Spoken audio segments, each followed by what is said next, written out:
Hi everybody, welcome back to part 14 of painting the plums in watercolour. So I just finished the second application of wet on dry here. I'm popping over to this baby now, so you can see the difference between the two in terms of how the form is starting to evolve in this one, whereas this is still looking quite patchy. And let's go. So what do we do first?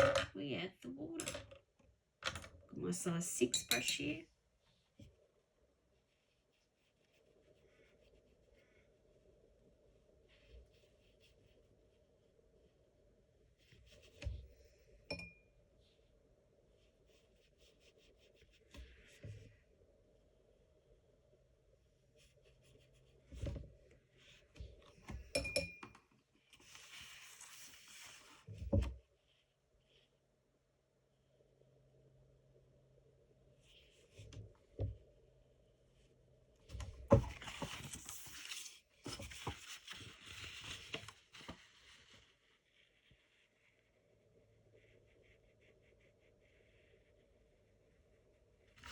Yep.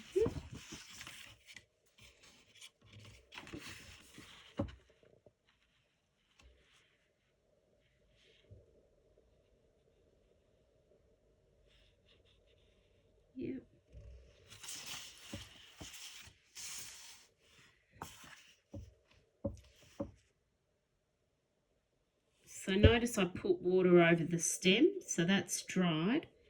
You don't want to be doing this straight after you've painted the stem. Okay. All right, that's looking good. So what we're wanting to do, and I've actually got the original plum. Hello there. And you can see, obviously the lighting's a bit different, but we want to kind of get this area to start to come forward, because otherwise it's going to look flat. Yeah, and we don't want that. So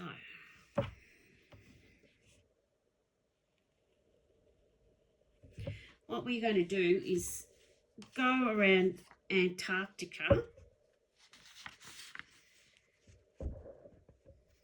So we've got this sort of Antarctic circle here, but then there's this sort of slightly darker hue here and down here. So I don't know what we'll call that. There's a little V, but I'll think of something.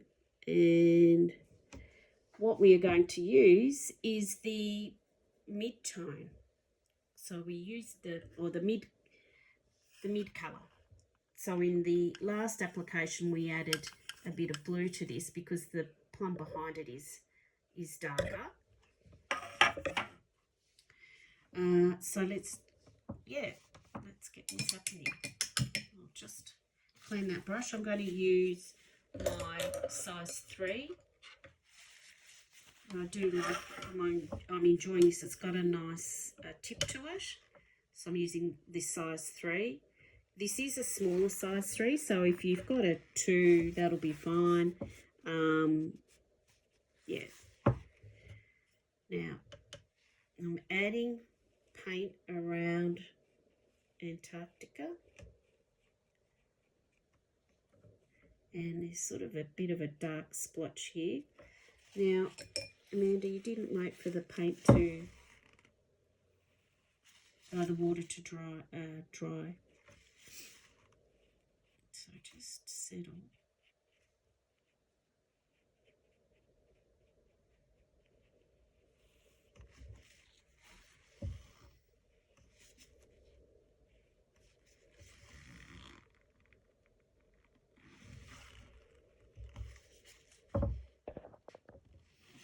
Okay.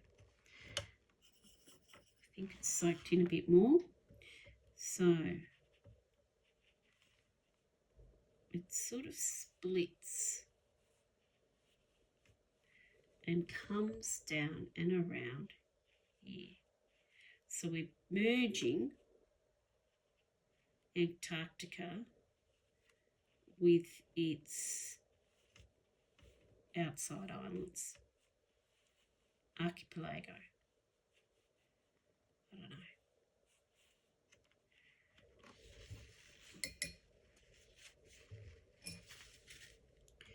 It's not looking like much at the moment, but that's okay. All right. Keep your eye on the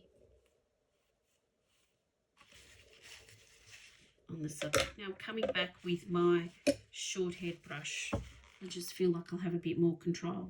See how it's fluffing out here? That's good because I want to extend that paint. Yeah.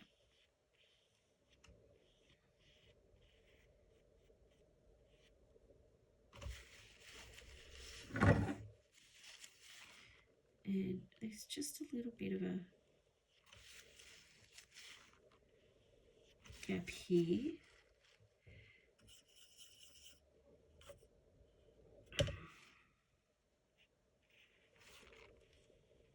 Oh, she's gone in for the kill.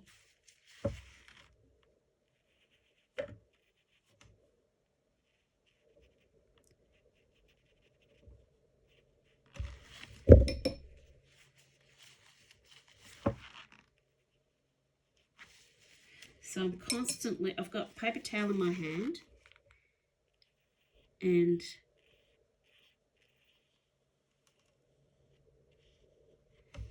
just cleaning the brush like now, wiping the paint off, coming back, popped it in the water.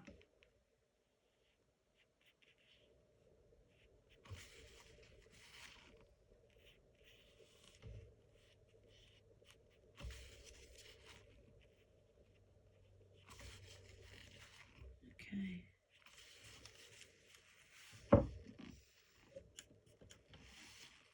Just get a bit more out here.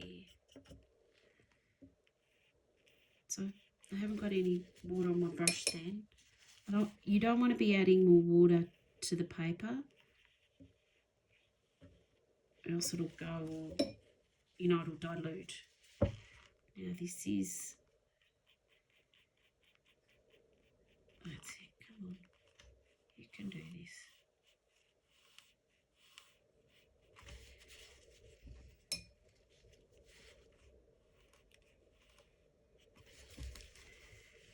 Okay.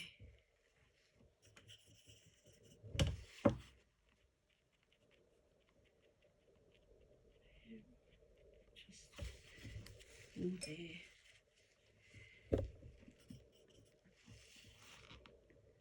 Okay. Determined to get this right.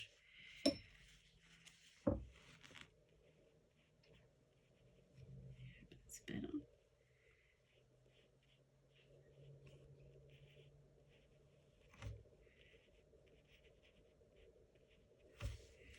Okay, now how's that looking?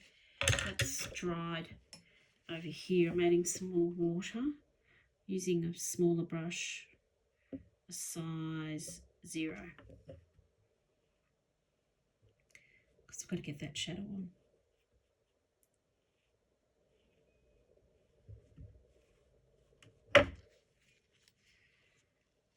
And how's that over here? Okay.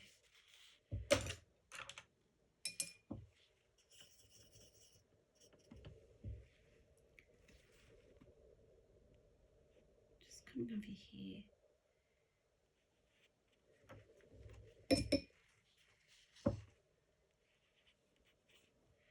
Yeah, what's going on here?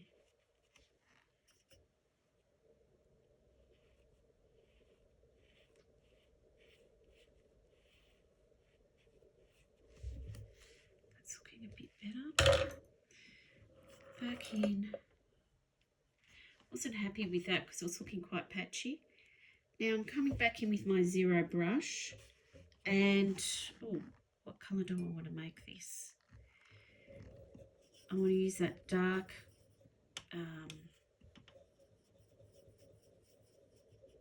mix, but I've just put a little bit of medium mix in. So I just added, just so you can see, added some of that to get just a slightly lighter version, because this shadow's not as, is a bit redder. So just coming in here.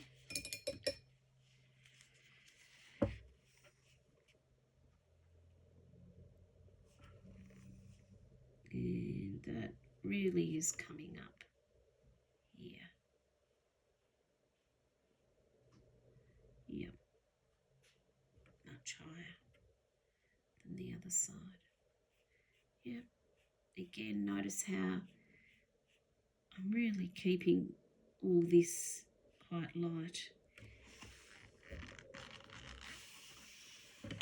And a little bit over here. Again, not too close to the edge.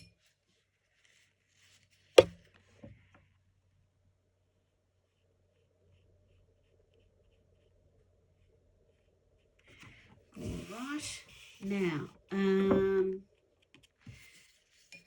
that's dried up there as well, and I want to add a bit more paint. Where are you? Come back. So I am going to wet this.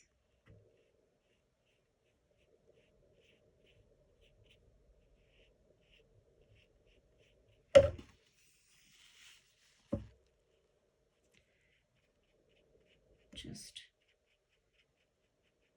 through there along the top.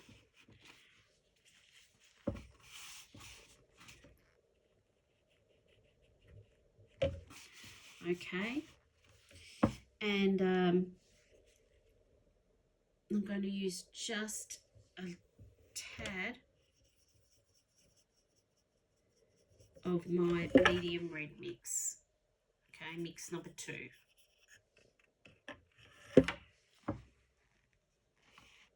And it's quite watered down. Okay, I don't have a lot of water on my brush, and what I'm trying to do is just get this happening, that little curl back there.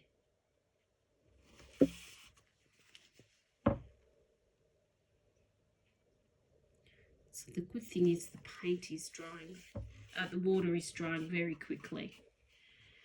And I might just drag some of that. So I've got like, I'm really using a watered down version of that mix so that the amount of pigment that's going on the paper is just barely perceptible.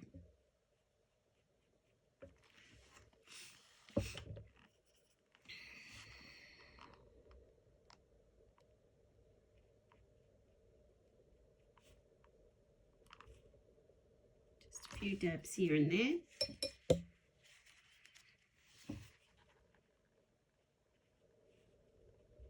Okay, and there you go, folks. That's the recap on from Friday, and that's where I'm hoping you should be at. Look, and if you're not, don't worry, please. I don't want people putting pressure on themselves. This is the one I finished in class, so it's pretty comparable. But just note, this front bit is really quite difficult. It's really hard when something is facing towards you to create that effect that it's coming forward. But we can do it, and yeah, this is all part of the learning experience. So yeah, I shall see you in the next installment. Bye for now.